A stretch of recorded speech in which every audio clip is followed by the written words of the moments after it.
afternoon, everybody. Good afternoon. How are we today? Good. During his inaugural address, President Trump promised that America would be a manufacturing nation once again, and liberal pundits mocked him for it. But those critics were proven wrong once again. On the heels of President Trump's Oval Office meeting with Apple CEO Tim Cook last week, Apple just announced its largest ever commitment to American jobs and industry, with plans to spend and invest more than $500 billion in America over the next 4 years. Over the course of the current Trump administration, Apple plans to hire around 20,000 new workers, creating high-paying jobs right here in America. And the investment isn't limited to one specific region of our country. Apple teams and facilities will expand all over our country in Arizona, California, Iowa, Nevada, North Carolina, Michigan, Oregon, Texas, and Washington. With President Trump in charge, America is open for business. Apple CEO Tim Cook said it best in the company's announcement: "We are bullish on the future of American innovation." On top of this incredible Apple announcement, President Trump already announced more than $1 trillion in pledged investments into the United States. And on another important note that the American people entrusted President Trump to fulfill, this administration's efforts to seal the border continue to prove extraordinarily successful. In President Trump's first month back in office alone, illegal border crossings hit lows not seen in decades, down 94% over the past year, while interior arrests are up 134%. And this past Saturday, this is a significant statistic that I wanted to share with all of you, there were only 220 illegal border crossings on Saturday. This is a 15-year low. Think about that in comparison to the amount of illegal border crossings we saw under the previous administration. Fox recently reported that a San Diego migrant shelter is closing its doors after saying they have not received new asylum-seeking families or individuals since January 20th. We all know what happened on January 20th, don't we? And yesterday, New York City Mayor Eric Adams announced that the massive Roosevelt Hotel migrant shelter in Manhattan will shut down in the next few months. We're also seeing a reverse migration effect. There are now verified reports from the Associated Press of migrants abandoning their journey to the United States and heading back home. This is the first time the Border Patrol has received these reports since 2020, during President Trump's first term. The returning migrants claimed in interviews that the new heavy security posture adopted by the Trump administration was a significant reason for their decision to return to the countries of their origin. Overall, the American people continue to overwhelmingly give President Trump very positive remarks. Nearly every one of President Trump's policy initiatives are receiving strong majority support, and I have noted that in every briefing since Inauguration Day. 81% of Americans support deporting illegal migrant criminals from our nation's interior. 76% of Americans support the DOGE-led efforts of a full-scale investigation to find and eliminate fraud and waste in government expenditures. Again, this is from a Harvard-Harris poll, a very legitimate pollster. 76% of Americans support closing the border. 69% of Americans support President Trump's common-sense efforts to ban men from women's sports. As you all know, we celebrated that executive order at the White House a couple of weeks ago. 65% of Americans support the president's efforts to eliminate all preferences by race in the hiring and awarding of government contracts, which is another pledge that DOGE is working hard to fulfill. And 61% of Americans, vast majority, support the president's plan for reciprocal tariffs to ensure that other countries are treating us the way we have always been treated. Despite what many Democrats and media members want you to believe, the Trump agenda is not only necessary, but it is overwhelmingly popular. Why? Because it's driven by common sense. And finally, as you all saw yesterday, a federal judge denied the Associated Press's emergency motion for a temporary restraining order against myself, our Deputy Chief of Staff Taylor Budowich, and our Chief of Staff Susie Wiles for our decision to remove the Associated Press from the White House press pool for certain and special events. The judge's ruling, upholding our decision to deny the Associated Press such privileged access, reinforces the truth. And it reiterates what I said from this podium last week when that suit was filed. Asking the President of the United States questions in limited spaces, such as the Oval Office in Air Force One, is a privilege that unfortunately has only been granted to a few. It is not a legal right for all. The Trump administration has already proven to be the most transparent ever, and this president, the most accessible in history. This is evidenced by President Trump's daily press conferences in the Oval Office, where he takes many questions from the journalists who have the honor and privilege of standing before the beautiful Resolute desk. The president and this entire White House are committed to ensuring the American people continue to receive this same level of historic transparency, access, and visibility. In fact, we want to double down and give even greater access to the American people. We want more outlets and new outlets to have a chance to take part in the press pool, to cover this administration's unprecedented achievements up close, front and center. As you all know, for decades, a group of DC-based journalists, the White House Correspondents Association, has long dictated which journalists get to ask questions of the President of the United States in these most intimate spaces. Not anymore. I am proud to announce that we are going to give the power back to the people who read your papers, who watch your television shows, and who listen to your radio stations. Moving forward, the White House press pool will be determined by the White House press team. Legacy outlets who have participated in the press pool for decades will still be allowed to join, fear not, but we will also be offering the privilege to well-deserving outlets who have never been allowed to share in this awesome responsibility. Just like we added a new media seat in this briefing room, legacy media outlets who have been here for years will still participate in the pool, but new voices are going to be welcomed in as well. As part of these changes, we will continue the rotation amongst the 5 major television networks to ensure the President's remarks are heard far and wide around this world. We will add additional streaming services which reach different audiences than traditional cable and broadcast. This is the ever-changing landscape of the media in the United States today. We will continue to rotate a print pooler who has the great responsibility of quickly transcribing the President's remarks and disseminating them to the rest of the world. And we will add outlets to the print pool rotation who have long been denied the privilege to partake in this experience but are committed to covering this White House beat. We will continue to rotate a radio pooler and add other radio hosts who have been denied access, especially local radio hosts who serve as the heartbeat of our country. And we will add additional outlets and reporters who are well-suited to cover the news of the day and ask substantive questions of the President of the United States, depending on the news he is making on that given day. This administration is shaking up Washington in more ways than one. That's what we were elected to do. As I have said since the first day behind this podium, it's beyond time that the White House press operation reflects the media habits of the American people in 2025, not 1925. A select group of DC-based journalists should no longer have a monopoly over the privilege of press access at the White House. All journalists, outlets, and voices deserve a seat at this highly coveted table. So by deciding which outlets make up the limited press pool on a day-to-day basis, the White House will be restoring power back to the American people who President Trump was elected to serve. So in that note, in our new media seat today, we have Shelby Talcott, who is a White House reporter for Semaphore. In 2022, Semaphore launched as a global digital news platform with the aim of bringing meaningful innovations to the news industry. Today, they have nearly 1 million newsletter subscribers spanning 11 separate editions.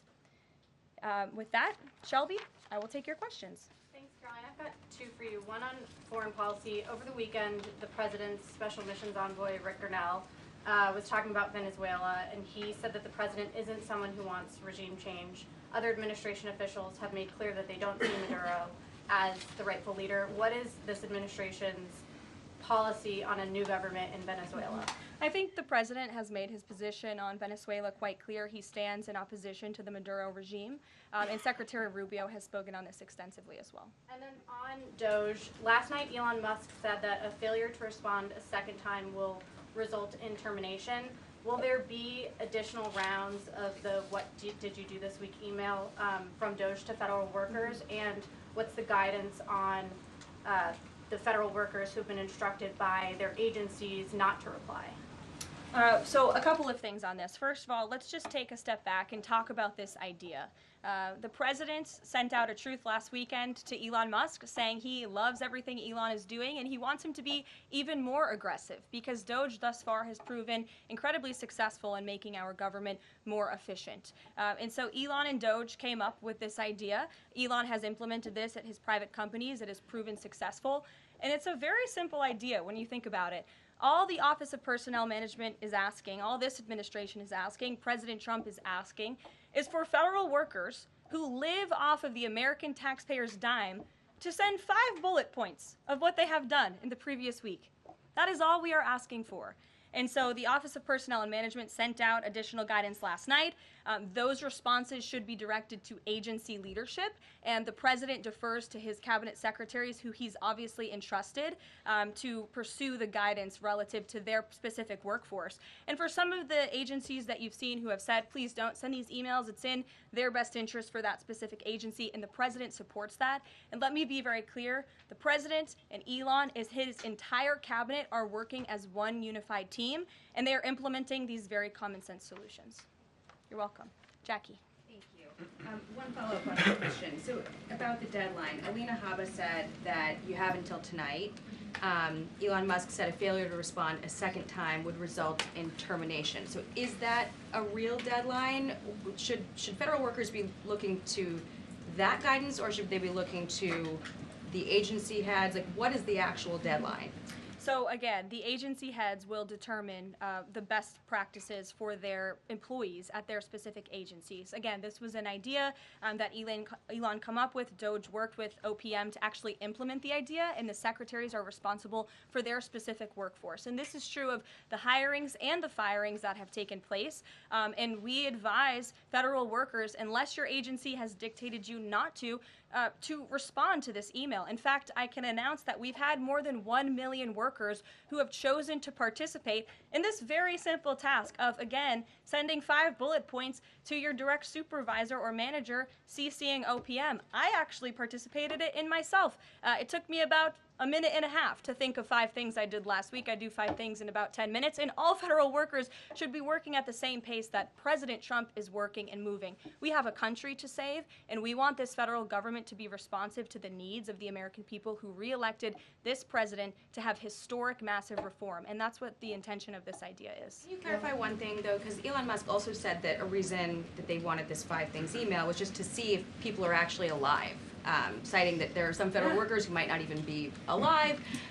So meantime, NBC is reporting that these responses are going to go into an AI generator to evaluate whether these jobs are necessary. So is it just to see if people are actually working, or is it an effort to maybe cut some of those jobs? I have not seen that NBC News report, and I haven't heard that from DOGE or from Elon himself.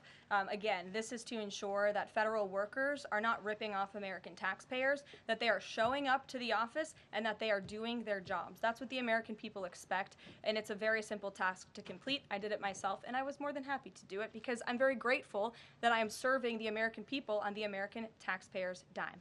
DOGE should hire a spokesperson just so that Elon Musk doesn't put out tweets that then confuse federal workers. Are my press briefings not good enough for you, Jackie? John. Carolyn, thank you. In the ruling by Judge McFadden yesterday, who dismissed the lawsuit that AP brought against yourself and your team members here, President Trump, in there he said, why not just do away with the entire White House Correspondents Association along with it, because essentially they have no authority, they just usurped it. What is your reaction to that? Well, first of all, John, it's great to see you, and you are one of those individuals who has you're on a streaming platform that hundreds of thousands of people tune into every day, so it's great to see you in the briefing room. I did address that actually in my opening remarks by announcing that the White House press team in this administration will determine who gets to enjoy the very privileged and limited access in spaces such as Air Force One and the Oval Office. There are, as you know, look at this room, hundreds of journalists who show up to this building every single day and are not granted that luxury of flying on Air Force One and asking the President of the United States questions. And so we want to ensure, again, everyone has a seat at that highly coveted table. But alas, the legacy media outlets who have been doing this for quite some time and have invested resources into covering the White House, their spots will remain, just like they have in this briefing room as well. Sure. Steve. Could you give us an update on the negotiations around the Ukraine minerals deal, and when is President Zelensky going to come visit? So the president talked at length about this yesterday, the critical minerals deal with President Macron, and in the more than hour-long press conference he gave all of you in the Oval Office himself. There hasn't been significant updates since the president's remarks last night, but I will just reiterate his position. It's critical that this deal is signed. He expects President Zelensky to sign a deal. This is to recoup American tax dollars that have been funding Ukraine's national defense. And it's also great for the Ukrainian people who have been put through hell because of this war. And it will create a lasting economic partnership as Ukraine will need to rebuild their country because of this brutal war. And just to follow, is Steve Witkoff delayed his trip to the Middle East so he can concentrate on this minerals deal? I don't want to comment on Mr. Witkoff's travel plans or read anything out just for obvious reasons, but he, remains very much working. That man is working around the clock to secure this deal with Russia and Ukraine alongside Secretary Rubio and Secretary Bessent, General Keith Kellogg. He's also working very hard to secure a peace deal in the Middle East as well. So God bless him, and he's working alongside the president every single day. Sure. Thanks, Caroline. The president's executive order creating DOGE called for the naming of a DOGE administrator. Who is the DOGE administrator? So the president tasked Elon Musk to oversee the DOGE effort. There are career officials and there are political appointees who are helping run DOGE on a day-to-day basis. There are also individuals who have onboarded as political appointees at every agency across the board to work alongside President Trump's cabinet to find and identify waste, fraud, and abuse, and they are working on that effort every day. So is Elon Reagan. Musk the administrator? Reagan. Thanks, Caroline. I have two for you today, one on the border wall and one on the DHS investigation. Sure. First on the border wall. Border wall construction has restarted in Texas and California under contracts awarded under Trump's first term. Is the president looking to secure new contracts, and how is he defining success in terms of border wall construction this administration? The border wall is a signature promise of President Trump's campaign. He talked about it way back in 2015 and 2016, and people laughed at him for bringing up this idea. It's proven to be not only an idea that he delivered on in his first term and continues to deliver on in his second term, but it's also proven to be highly effective. In fact, we know where there were parts of President Trump's border wall built and standing under the previous administration, illegal border crossings dropped 87% where there was a border wall. So the wall is an incredible deterrent factor for illegal migrant caravans. The president is committed to the continuation of the construction of the wall. And the previous administration actually sold off the resources that the Trump administration secured to build the wall. And that's an egregious misuse of the American taxpayers' money. They just let those resources rot on the southern border. They actually sold them for pennies on the dollar. So this administration, DHS and ICE and Customs and Border Patrol and Tom Homan and all of the great people who are working on this effort are committed to continuing the construction of President Trump's border wall. DHS investigation into people who might be leaking within the administration. Will the White House release the names of the individuals that DHS Secretary Noem said were caught leaking details of the ICE raid? And can you share how many leakers have been caught so far and what agency they were a part of? I would defer you to DHS on the leakers that they have identified, but I know the president and this White House commend Secretary Noem for launching an internal investigation to identify those leakers because it's unacceptable for career bureaucrats who are standing in the way of the will of the American people and enacting President Trump's agenda. If they don't want to adhere to the will of the 77 million Americans who reelected President Trump, then they should go find another job. And if they continue to leak information, especially information that is critical to protecting Border Patrol agents and ICE agents who are out there doing jobs that not many people are willing to do, putting their lives on the line to protect our national security, then those individuals absolutely should be fired. And this administration is committed to finding them. Sure. For you, one related to Guantanamo Bay, the other to the White House Correspondents' Dinner. I wanted to get your response to some Washington Post reporting of the migrants who stayed over at Guantanamo Bay for the last 2 weeks. They told the Post they were rarely let outside. They were shackled and placed in what they described as cages and alleged that they were not treated as human beings. Does the White House have any response to those conditions? At Guantanamo Bay?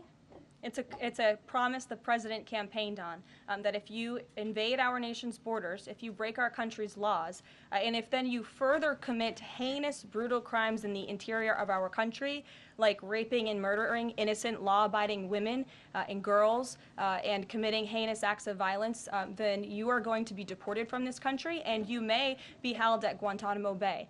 These are criminals we are talking about. Don't forget that. Sure. So U.S. consumer confidence fell this month the most since August of 2021. What is your message for Americans who are concerned about the impact of things such as tariffs on prices? Yeah, sure. Well, thank you for that question. It's obviously an important one. The president campaigned on reigniting the Trump economy and fixing the mess that was created by the previous administration. We know they created an economic and an inflation nightmare for the American people, and I'm not going to stand up here and lie to you like my predecessor did about the state of our economy. We understand there are people that are hurting, and this administration is wholeheartedly committed to ensuring that those individuals see relief and price reductions and tax cuts and in less regulations that are burdensome on their household and their businesses. And the president and this entire administration are focused on that every day. I can go through the very long list of economic actions this president has taken. I know you work for Bloomberg, so I'm sure you're well aware of them, but I can assure the American people that the president is very much focused on bringing down the cost of living crisis in this country that was created by the previous administration. Just have a quick follow-up. Is the president planning on whipping any votes for support for the House budget vote? And if so, to whom is he making calls? I'm not aware of any calls that he has made. I did talk to the president about his position on this just before coming down here, and he said that he's made it very clear to the Hill what his priorities for a budget are. He's said it to the Speaker of the House. He said it to Leader Thune. The Senate and the House know what President Trump wants and know what the American people want. And so he expects Congress to get it done. He's looking at the proposal from the House. He will also be looking at the proposal that I believe the Senate is drafting up as well. Sure. Thank you, Carolina. I have two questions. Does the United States, I'm sorry,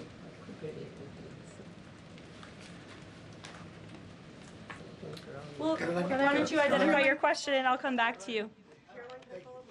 Sure, go ahead. Thank you. So, what guarantee that Israel will withdraw from Lebanon soil after 2 weeks, as the ceasefire terms indicates?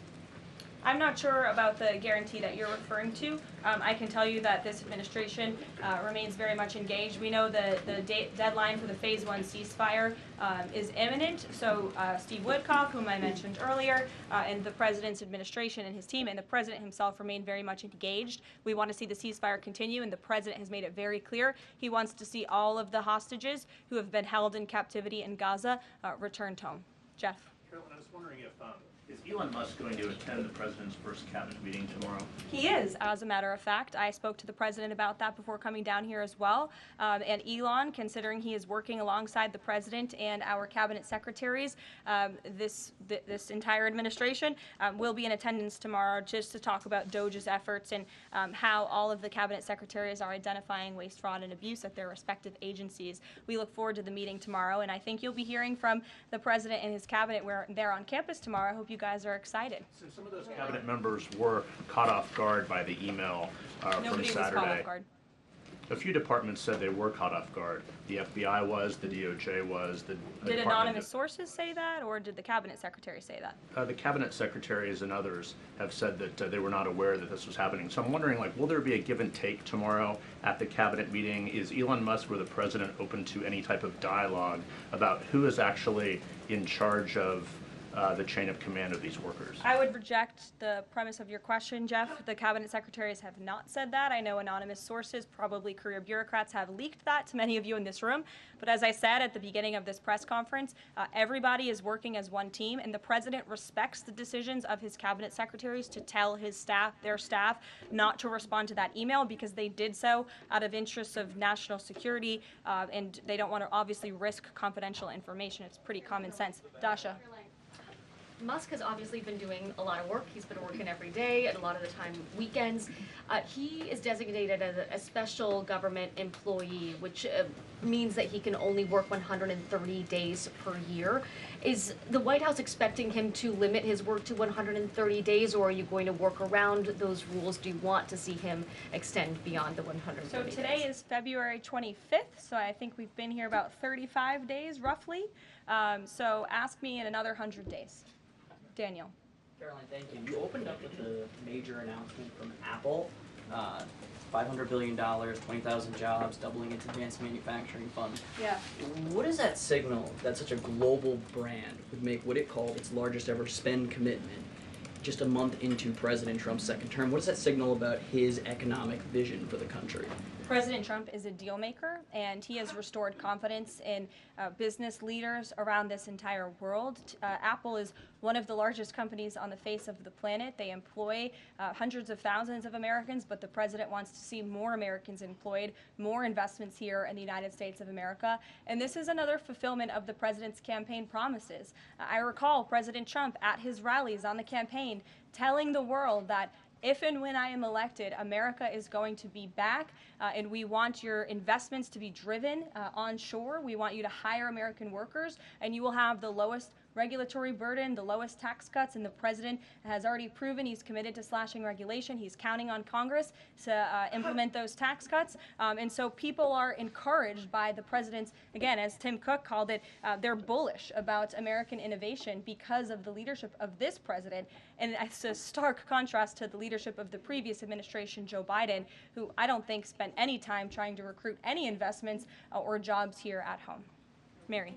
We're hearing from some Republicans who are voicing concerns about how these cuts are being carried out. Congressman McCormick, a Republican from Georgia, tells us he's worried it's too rapid for real people to adapt to. And he says he's concerned that it could come off as discompassionate, in his words, that it could risk undercutting the strong message that he feels you're trying to send about the need to cut government waste. Well, I think that was one comment from one senator, and I think, as I cited in my opening remarks in the poll, the most important people are the American people, and 77% of Americans at home support a full investigation into the waste, fraud, and abuse that the federal government has been spending their tax dollars on. So that's the people the president cares about most, and that's why we're fulfilling this pledge. And again, it should come as no secret to anybody. The president campaigned on doing this. The president yesterday said if you don't respond to this email, you will be fired or semi-fired. What does he mean by that? Again, I've been asked to answer this question 3 times now. It is semi-fired. but it's in the memo. The president again has entrusted his cabinet secretaries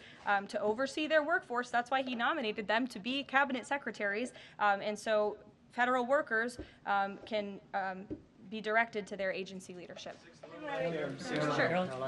Great, thanks, Caroline. I wanted to ask about a federal judge yesterday was saying that they didn't know who the DOGE administrator was and was asking the lawyer for the administration who it was, and the lawyer responded, I don't know the answer to that. Can you tell us who the administrator of DOGE is? Again, I've been asked and answered this question. Elon Musk is overseeing DOGE. No, Elon Musk is a special government employee, which I've also been asked and have answered that question as well. There are career officials at DOGE. There are political appointees at DOGE. I'm not going to reveal the name of that individual from this podium. I'm happy to follow up and provide that to you. But we've been incredibly transparent about the way that DOGE is working. John. The Republican budget. Thanks a lot, Caroline. Since your last briefing, there have been some personnel moves that have been announced by the president, and I wanted to ask you about them. One was the president replacing the chairman of the Joint Chiefs of Staff, General C.Q. Brown, Jr. What was the reason for the president naming a replacement for General Brown? And then I'll follow up with another personnel announcement that's been made over the last few days. He thinks he's doing a bad job. and it's time for a shakeup at the Pentagon. They failed 7 audits in a row. The trust in our United States military amongst the war fighters is low.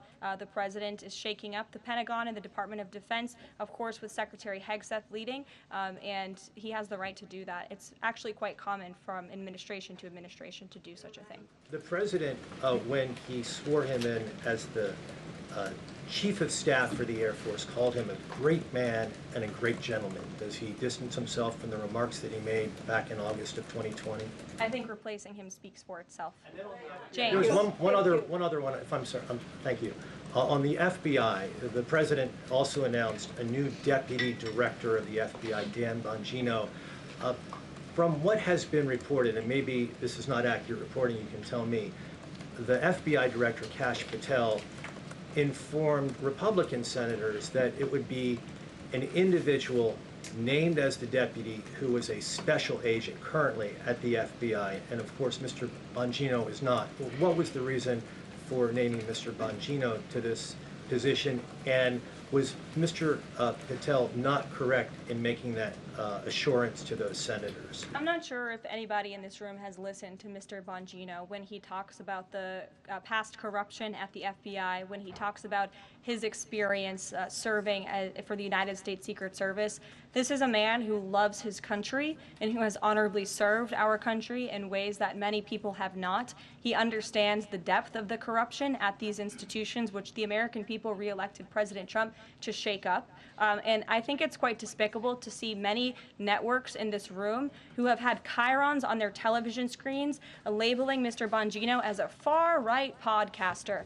He is not. He is a former law enforcement agent. He is a former Secret Service agent who put his life on the line to protect this country, and that is why the President of the United States has entrusted him for this important role. He's also an outsider to this Washington swamp, and we often see that when outsiders are appointed to such coveted positions, a lot of people in this city get very, very nervous, and they should be, because Dan Bongino and Kash Patel and Attorney General Bondi are focused on rooting out the corruption at these agencies and ending the weaponization of government once and for all. I'd like to end with something. As you all know, you know what, James? I'm feeling generous. Go ahead. I will take it. Thank you, Caroline. Sure. I wanted to ask Don't make about, me regret this. I wanted to ask about the Macron visit and the Russia-Ukraine talks in general. Sure. It's pretty clear to my eye that President Macron was performing a kind of delicate dance, lavishing praise on the president while seeking in his own remarks to try to bind President Trump to positions and even specific language that the president has not committed to heretofore. One of the most bracing comments from President Macron was when he said that the deal that President Trump is negotiating with the Russians must not be, quote, a surrender for Ukraine. All of the public points that we have heard from President Trump, from Secretary Hegseth, and from other administration officials talking about these negotiations have averred to, quite openly, to concessions from the Ukrainians that will have to be made. The minerals deal, the abandonment of their NATO ambitions, and other elements. So far, we have not heard any administration official suggest a single concession that the Russians should be prepared to make. And so I wonder if you could assure us, at a minimum, that this negotiation process will not be as one-sided as the Europeans seem to think it is, that in fact, President Putin will also be made to engage in some concessions to reach this deal. Well, I think the president knows how to make a deal better than anyone who has ever assumed the office of the American presidency. And in order to make a deal, you have to bring both sides to the table. And typically, when you make a good deal, both sides leave that table a little bit unhappy. I'm not going to outline the concessions that the president and his team are engaged in discussing. These are obviously ongoing negotiations, and it would be unwise of me to impede them from this podium. But the president has made significant improvements in ending this conflict. He is committed to seeing an end to the war. He wants to see the bloodshed and the killing stopped. He wants to stop seeing young men being killed and slaughtered. This has been going on for far too long. The president inherited this mess because of the incompetence of the previous administration, and he's committed to fixing it. And he's made, some of those concessions clear, but I'm not going to get ahead of him on additional ones. But he is wholeheartedly committed to striking a peace deal in Russia and Ukraine, also in the Middle East. Thank you very much, guys. Good to see you. We'll see you later.